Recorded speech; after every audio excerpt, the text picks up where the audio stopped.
If it's not the word of God, it's childish. If your dominant thoughts are not guided by the word of God or are not of the word of God, you are a child. And the truth is supposed to be uncomfortable. The truth is supposed to hurt. It might not hurt with me saying it to you, but you have to say it to yourself. You have to hold up the mirror of truth. The word of God is a mirror. It reflects who you are. That's why certain passages sting. If it's not the word of God, it's childish. If it's not the word of God, excuse me. If it's not the word of God, it's garbage. That was a combo of two words. No more swearing. If you swear, the power of life and death is in the tongue. This is an uncomfortable truth. Not on surface level. People hear it and they understand it, but do you live it? Why do you talk down to somebody? Why are you killing somebody? Why are you wishing death upon somebody? Why are you invoking words of death upon your neighbor? Why are you invoking Why are you invoking words of death upon yourself? You freaking child. Why wouldn't you sow seeds of growth and life into yourself? Why do you self-harm? Not even just physically. Even if it's physical, then you're even more of a child. Why do you self-harm mentally and spiritually? Because you're a child. You're not mature. You want chocolate chip cookies every day, every second of your life. You don't ever want to drink the medicine because it doesn't taste good. That's why God is gracious when he puts us through trials, because we don't drink medicine unless our parents force us to drink medicine. We're kids. Nothing's changed until you change, until you wash yourself in the freaking blood, until you wash yourself in the word of God. You'll be a child who always wants to add sugar to their coffee because you don't want to embrace the bitters of life. You think life is supposed to be sweet. You think your best life is sweet and filled with sugar, you freaking bati boy. Grow up and embrace the bitters. Drink the freaking nasty medicine because it's good for you. Go through discomfort with gratitude because it's good for you. Don't go through discomfort like a kid who I just want my toy, I just want my candy. Huh? Why do I have to go through this? Child, that's not the word of God. That's you. That's you. If you are at the center of most of your thoughts, of your dominant thoughts in the face of adversity, have you at the center of it, you are a child. At the center of your experience is a child. Because you find out who you are through the challenges and adversity that comes into your life. When you're challenged, those dominant thoughts are who you truly are. At least at this point in your life. Those thoughts say more about you than anybody else could ever say about you. The dominant thoughts that come into your mind when you're faced with challenges, the dominant thoughts that come up, and then how do you engage with those thoughts? Like, say you're being more conscious and you're maturing yourself. You're putting more awareness on being mature. The dominant thoughts are self-centered, but how do you engage with that? Okay, these served me at one point, right?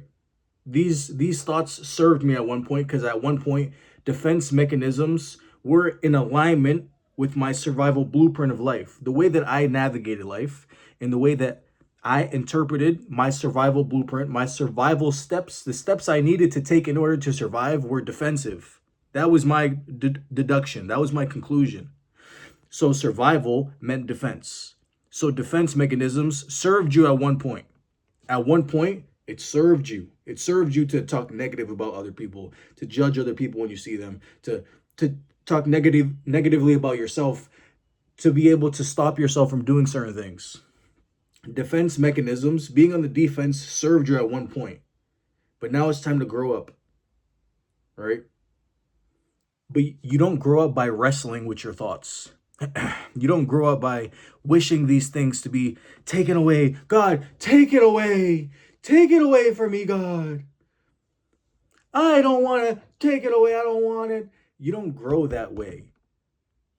A perfect example is I stopped watching anime, but I used to watch anime, and one of my favorites was Naruto. Naruto had a nine-tailed fox demon inside of him. This is the shadow. This is symbolism, right? So Naruto is a man.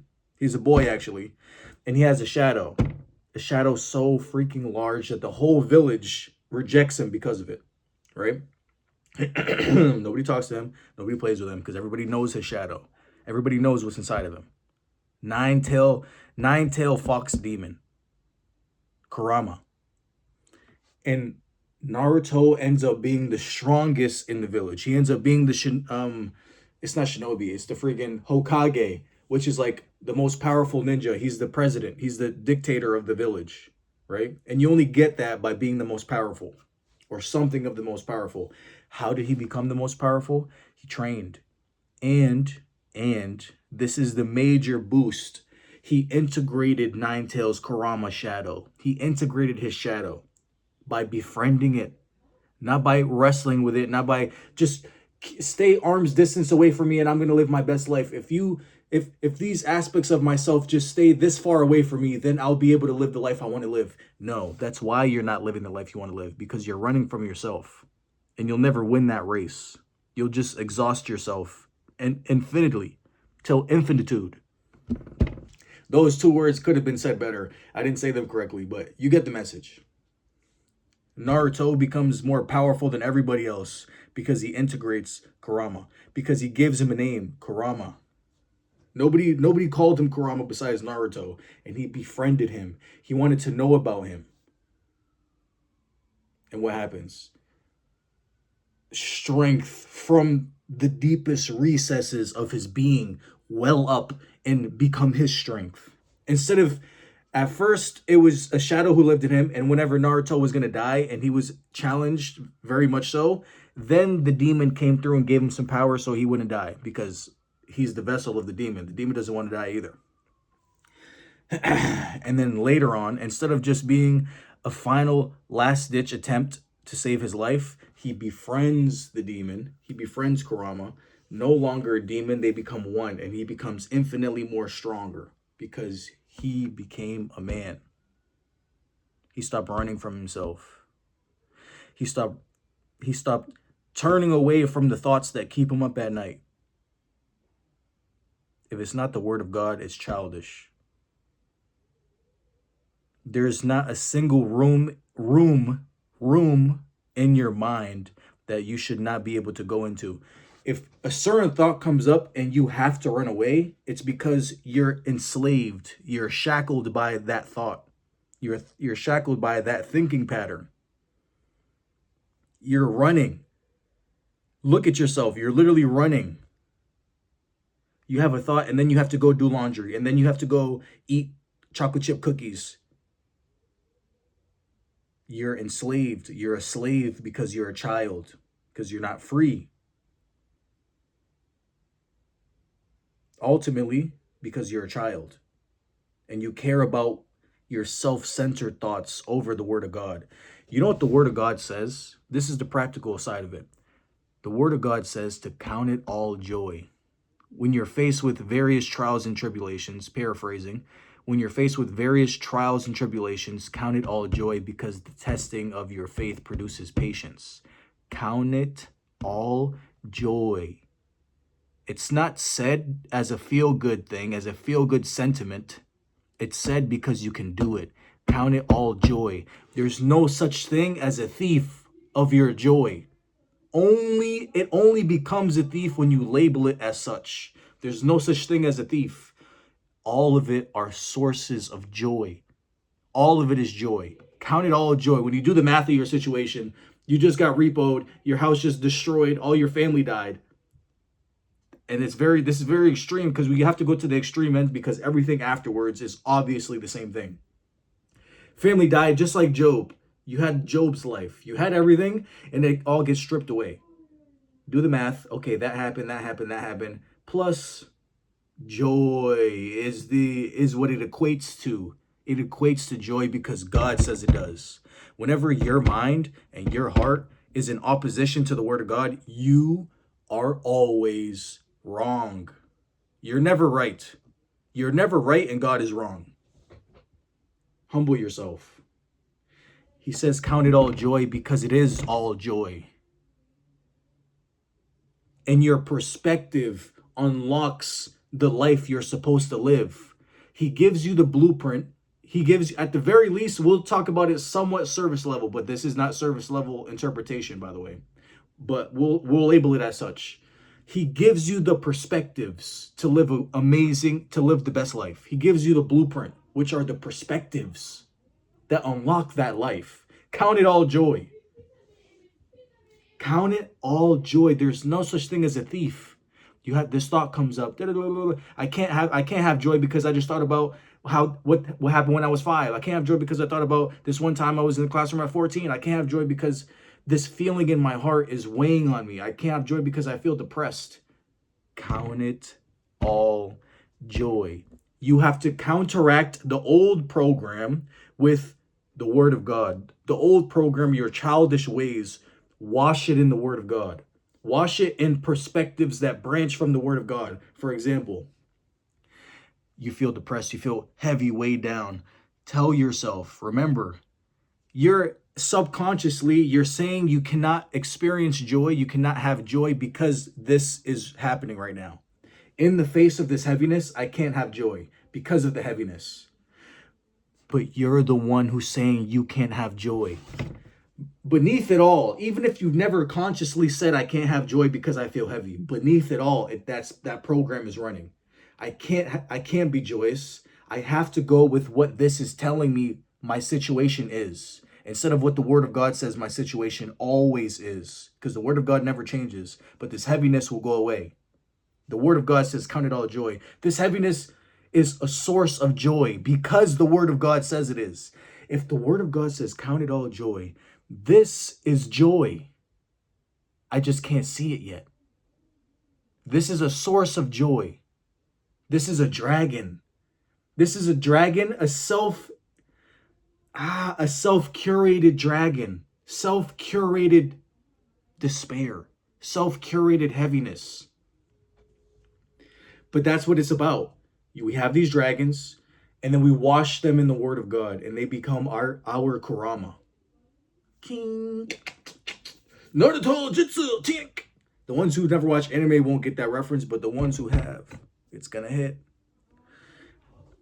I'm gonna just keep reiterating it because repetition is fire. Repetition is the only way you learn. Excuse me. You say in the face of this sensation, I cannot experience joy. See how you're the one labeling this as a thief. And then say there are no thieves. Only the ones I interpret to be thieves. There are no thieves of my joy. Count it all joy.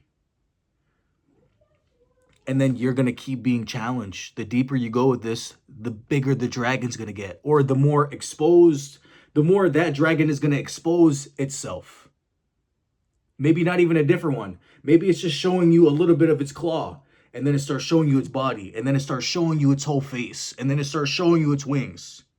Count it all joy, even in the face of a dragon. Be it slay the dragon with joy. Slay the dragon with your perspective that there are no thieves of my joy. Only the ones that I say are thieves. And why would you say that when you could say the opposite? That this is a source of joy. All things come back to joy. All things equal joy.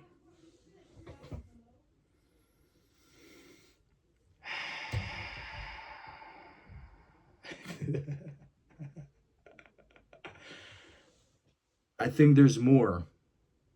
Count it all joy.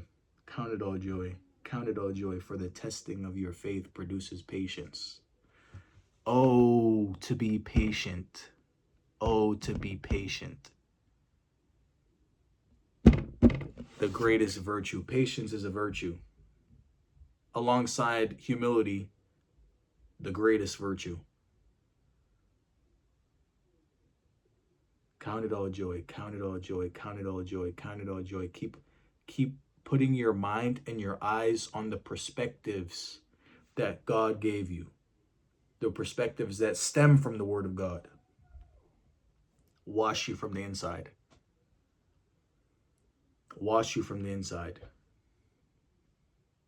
Why do I have to have all these thoughts? Why do I have to go through these battles? Why can't I just be with God? Why can't I just be awakened, enlightened? Why can't I just have the heart of prayer? Why can I count it all joy in the face of these, things? Count it all joy.